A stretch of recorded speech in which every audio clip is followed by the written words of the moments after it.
Games matter the world to me. I even met my girlfriend, now wife, through games, and it is the basis of my career. So you can understand my shock when I saw that one of my viewers lost his wife over a game and his children. Perhaps, with my help, he can get them back. Here's his story. Hey Grubby, my name is Ian. I felt incredibly frustrated when I couldn't win this game despite killing his hero multiple times. I should have had a significant advantage going forward, but somehow I messed it up. I consider myself a very skilled Warcraft 3 player, but my statistics and game results seem to contradict that. My wife has taken our kids and left the house. She told me she won't come back until I learn how to beat a solo blood mage. I need your help now. Could you please review this game and help me understand what went so terribly wrong so I can maybe get my wife back?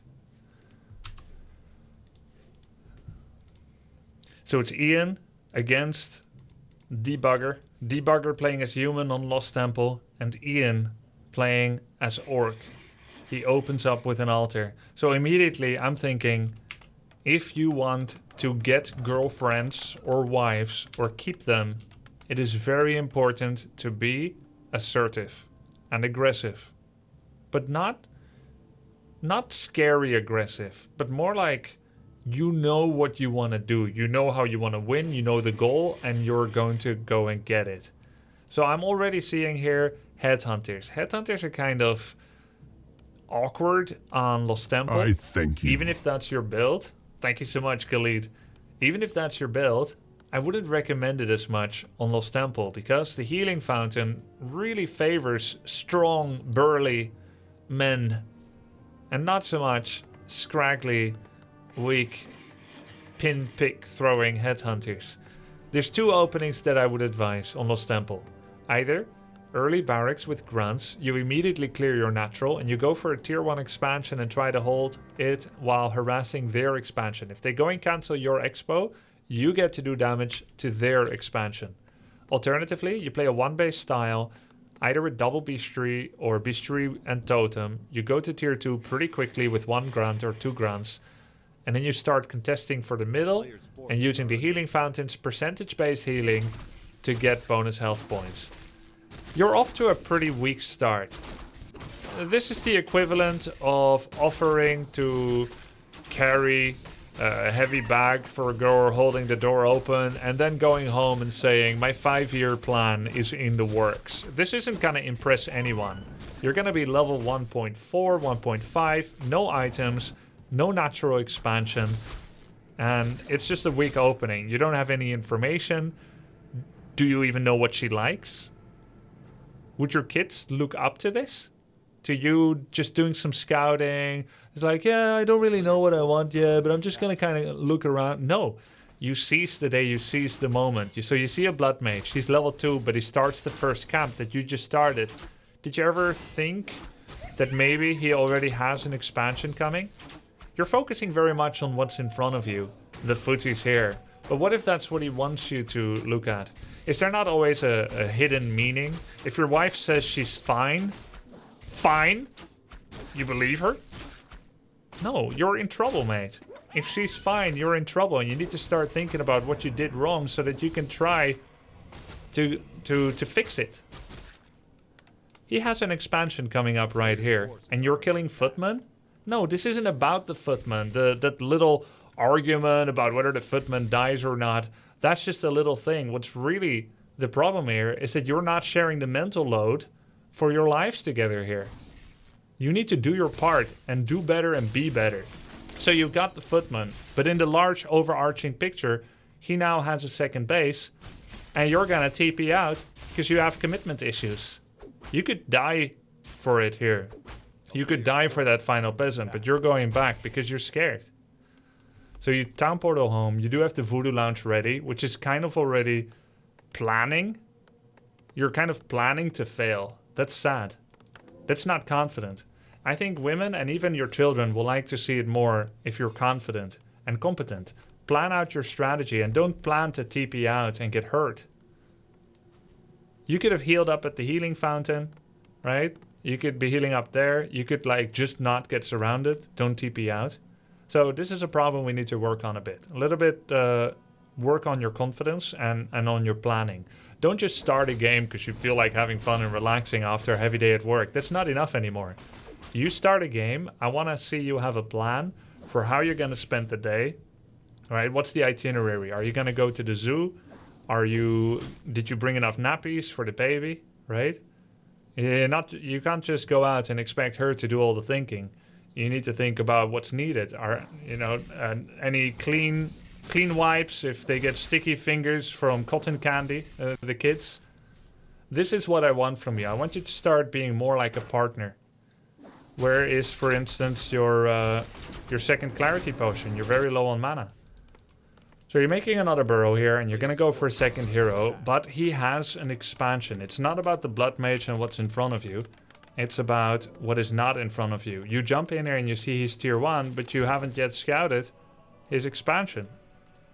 And it's always like this with you, isn't it? Actually, I don't know. This is the first replay I've ever seen from you. So 6 headhunters, you now start tracking back. You realize like, hey, maybe something is going on. So you scout with your wolves. Now is the first time you become aware he has an expansion. There's already 1200 gold missing. It's 600 gold per minute. He's had it for 2 minutes. He's made it 3 minutes ago. So you scouted this 3 minutes too late. You're about to start your own expansion, which takes 2 minutes. It will take 3.5 minutes to pay itself back. So only in about maybe 4 or 5 minutes, you finally start having economic equality. And equality is important in a marriage, wouldn't you say? I would say so. And when you recognize that, I think it will be a big growth moment for you. So Shadow Hunter second. Reason I don't like Shadow second against Blood Mage is because every time to interrupt the Siphon, you need Hex. Siphon costs 15 mana, Hex costs 70. There's 1 suck guaranteed for the first tick of the Siphon. So you keep losing out 100 mana even when you interrupt Siphon with Hex. Maybe not 100, about 70 plus minus. You lose at least 80 mana on every interaction. So better it is to do Tauren Chieftain, which can get a War Stamp cancel on the Blood Mage, but you also stun and hurt other things. I like TC second more. The movement speed from Endurance also helps to outrun Siphon mana, so that you can disengage from it, disjoint from it, without first losing all your mana. Now, Blood Mage players, they often have a singular purpose. Laming. We maybe have Angry Korean Man to blame for this. They use Flame Strike to do damage to burrows and peons, and they generally use workshop units to back it up. It is possible that he's gonna go for like griffins, knights, priests, but somehow I feel like, he also didn't know where you are. He thought it's forced cross map. He was looking for your main base without TP, by the way. He only now figured out your bottom. Anyway, this is not about him, this is about you. Why are you always making it about someone else? You need to take some responsibility for your games, Ian. It's not about him. So I think you can get him here with 1 more Hex. So I think he's gonna go for Mortars, Flyings, or Siege Engines. Okay, there we go. It is Griffin Aviary. He's going for Griffins. So it's very important for you to know what he's going for. As the person that has a bigger army but slower expo, it is very important to figure out what they're doing. And then you can respond to it. And in fact, because your first expo was so late, I feel like you need double expo. Now, you've probably never done that before, but I think it's very valuable. A small tip about Healing Ward. If you're hurt and you feel like you need a ward, use it on your next pit stop. Start another camp, then use it there, rather than something you've already cleared. Never use a heal ward on nothing. You go to a tough camp and place it. And I even would argue you didn't need to use it at all. They're very valuable. You shouldn't have wasted it. So double expo here would be really good. Now you can only afford a double expo if you also get a Goblin Shredder. Otherwise, you're bringing over your lumber peons to your gold mine is gonna destitute you in the lumber department. And not having wood is not good in Warcraft 3 or in a happy marriage.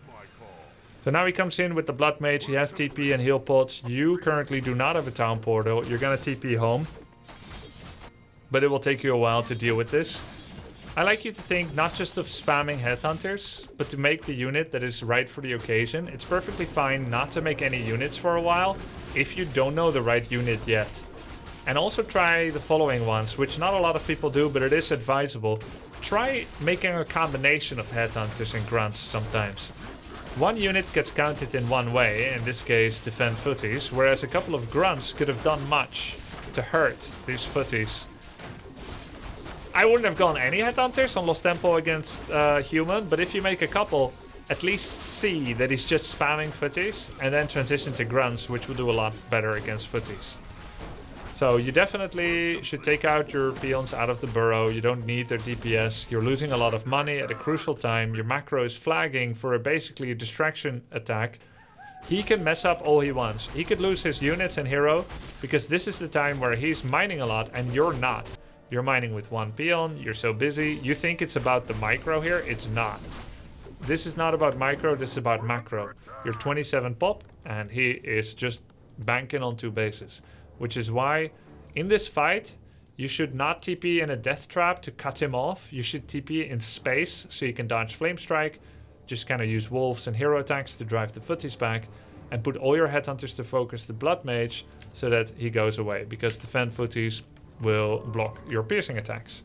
You're making like your standard preferential army, the thing you always do, which is totally normal and expected. But don't you want to make things exciting sometimes in a marriage and just do something a bit unexpected, something unpredictable? Always doing things the same way can get boring for anyone. I recommend taking a bigger hand in the house decorations. Yes, she said you don't have a good taste for the curtain colors and so on, but making a couple of decisions in the house goes a long way. It can still be a discussion, but how about bringing it as a suggestion? Saying, for instance, what if we put this cupboard here instead of there? Or we change this painting to something else? Things tend to blend in with the environment. If you look at the same painting every day in the same spot, Chain Lightning, he's dead! If you Chain Lightning... Okay, maybe not, but he still died. Anyway. Make a different painting and suddenly you notice it again for the first time, that wall that you basically don't look at anymore. You're going through the motions, making the same army probably as you do every game, headhunter, torrent, caster. And while it seems like that army can deal with almost anything, and is a good thing to do for a no scouting game, essentially you are not scouting, you do not know all these Griffin aviaries, it is in theory a versatile army, but your opponent is going very extreme in one direction, mass Griffins. So going for this slow burn tactic of not making torrents yet, but first getting pulverize. Not getting shamans yet, but first bloodblast. Even though you're 29 under 72 population. Of not making headhunters, because now you're getting the big guns. This is a problem. Try never to start with pulverize unless you're food blocked. Because what's the point of doing 3 times as much damage with 0 torrents on pulverize? So it's the order of things here that's a problem. Same with shaman. You make a shaman first, then master training, it starts getting bonus mana while it's on the map. You go master training, then your first shaman, you don't get that benefit. Welcome to the and you're not making headhunters. So you're going mass anti-ground army without knowing what your opponent is doing. Just because you've been shown Blood Mage and Footman so far. But you're not countering threat 1. You should be thinking about threat 2. I like that you're making a 3rd base. It's a bit too little too late, but you've got the right idea. You're looking at the Griffins, so you're not aware of these peons right here. You've got about 7 minutes left or so. You are defending with burrows. He has no animal war training yet, which is good for you.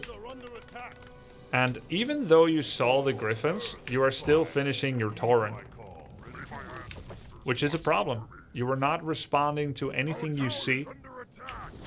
What you need now is to start 3 extra peons here. You need lots of extra peons here. You need extra peons here because you're under wood. You have way too little wood. And of course you did make double beach street. And that's exactly the right goal. You are responding a bit. And you need bat riders. But you don't have lumber for bat riders because you've not been managing your economy too much. So overall, the big tips here, I would say, don't believe your wife when she says it's fine. See the warning signals, check in with her sometimes if she's okay. Like, how would you feel about it if I lost to solo Blood Mage Griffins? and just really be there for her and listen. And maybe we could have avoided this situation. You could have asked me for help earlier before it was too late. So I like this decision a lot. Prioritizing lumber over gold because you currently have wood issues and you're trying to get some wood here. So I think that's good. And you do not have non-stop bat rider production right now, which is a problem. So from this point onwards, if I were to take over, I could still win, I think. It is not over. He does have a lot of griffins, but you can still win. Here's what you would do. You would get an alchemist from the tavern, skill acid bomb. You would have non-stop bat rider production without actually thinking of doing something as crazy as no upkeep management right now. You think, oh my god, you think I didn't see that? You started 2 bats, realized 52 out of 73, and you heard the no upkeep sound into low upkeep sound, which is a negative feedback loop, and you actually let it control you. And you were like, liquid fire. Let's first get another unit upgrade and just kind of convalesce. Let's recuperate a bit on 50 pop. We've got all the time in the world, right? Wrong. It should be non-stop bat production. Alchemist, you should be spamming mana potions on your Farseer, and non-stop chain lightning on the griffins. He's not healing them. Okay, let's see. So you split 2 bats on 2 griffins. You can see how that went for you. 2 bats per griffin. Don't be greedy for some kind of splash damage when they're clustered, because if he splits them, you get nothing. Every 2 bats is a griffin kill because he hasn't upgraded animal war training yet. Still, even now. And he has 2 armor upgrade, not 3. He doesn't have devotion aura, no protection scroll. So don't be greedy. And you're still banking on 50 food. So what I like is that you're greedy. I like that you're greedy and that you see upkeep management as a legitimate strategy. But you gotta know when to use it, man. Here's the rule about upkeep. Stay in 50 pop or less, no upkeep, except if you could kill them or if you would die. And a Pitkinger, 2 months. If you can kill them by going over 50, you do it. If you would die by not going over 50, you do it. Every other situation, you stay on 50. What about second breakfast? So in this case, you are dying, which means you would never consider. You would go to 51 pop if you needed to, instead of staying at 50, because you need it right now.